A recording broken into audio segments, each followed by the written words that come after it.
Mga kapuso, magandang umaga po sa inyo. Narito pa rin po tayo ngayon sa Tabora Street dito sa Divisoria sa Maynila. Ito po kasi yung isa sa mga kalsada dito sa Divisoria na talagang buhay na buhay dahil sa dami ng mga Christmas decorations. Ayan, nag-ilaw na yung mga Christmas decorations dito, no?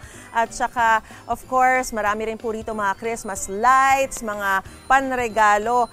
At sa mga sandali pong ito, dahil nga po maaga-aga pa, nagsisimula pa lang magbukas ang mga tindahan. Pero katulad nga po nitong tindahan na to, makikita natin, ayan, yung mga iba't ibang mga Christmas lights na mabibili, yung mga garland, yung mga pang-decor sa Christmas tree, yung mga bulaklak na yan.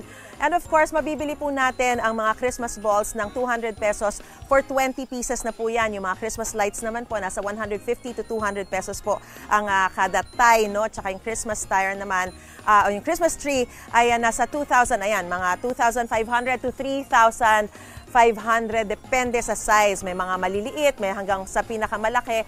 And of course, may mga Christmas garland na 3 piraso, nasa 100 piso po yan. So nakikita po natin, nagkalat po rito. I mean, nakahilera na rito yung mga tindahan ng mga iba't ibang mga dekorasyon na talaga namang makakapagpasaya ng ating mga Pasko dahil sa ganda ng mga disenyo. So sa punto pong ito, mga kapanayan po natin, ang isa sa mga nagtitinda po rito.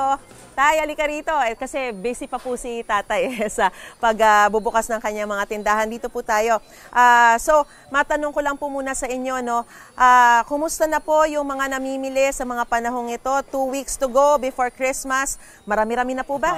Marami nung nakarang linggo. Marami siyang tao. Kaysa ngayon kasi medyo nakabili na sila nung una pa lang bago pumasok ang Disyembre. So mas maaga-aga silang namimili ngayon. Mas maaga silang namili. Pero kumusta naman po ang bentahan? Mas nagtaas po ba ng presyo o ganun pa rin? Medyo tumaas ng konti. Ay, bakit? Kasi nga medyo, siyempre, pamahalang bilhin. Oo. Tapos, pero ano po ba ang trending na mga tinitinda ngayon na decoration, pati na rin na pangregalo? Ito ma'am, ito. Mga to. Ano ba tawag sa ganyan? Ito yung cherry. Cherry.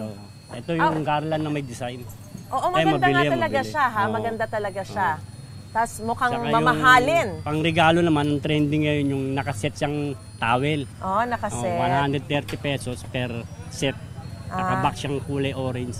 Wow. O sige tayo, magkano yung mga ganyan? Ito, nasa 120 to. 120 lang, ha? Pero, 120. ayan mga kapuso, murang-mura, pero ang ganda, mukhang mamahalin. Thank you po, thank you po. Ayan, sa punto naman pong ito, maghahanap tayo ng namimili. Ayan. Sige, ito, may nakita ako, namimili rito. Ayan, si Nanay, parang dami nang napamili, aga-aga pa lang. Nay, magandang umaga sa inyo. Ano pong pangalan ninyo? Halika, dito kayo.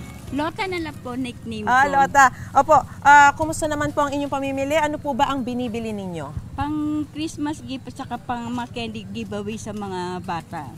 Kumusta ang budget? Mas nagmahal ba ngayon? Mas lumaki ba ang budget nyo ngayon? O katulad pa rin dati? Katulad pa rin dati. Medyo nag-increase lang yung mga bilihin. Kailangan iba-budget lahat. Iba budget. Pero okay naman. Okay Kaya naman. Kaya naman. Kumusta naman po yung inyong pamimili? Mukha bang makukumpleto ng inyong Christmas list? Kasi parang ang aga-aga, ang dami nyo na napamili, ha? Kailangan kasi pa konti-konti lang. Hindi mo pwedeng isasabay lahat yung mga pangregalo mo sa mga family mo. Tsaka yung sa mga bata. Taon-taon po ba kayo namimili dito sa Divisoria? Bakit dito? Kasi mas mura po dito, tsaka hindi ka na makikipagsabayan, kailangan mas maaga ka. Mas maaga. Kasi pag tanghali na, wala ka na. Marami ng tao. Alright. Ate Lota, maraming salamat at good luck sa inyong pamimili. Sana makumpleto nyo na yan. Ang dami nyo pong pinamili, tingnan mo.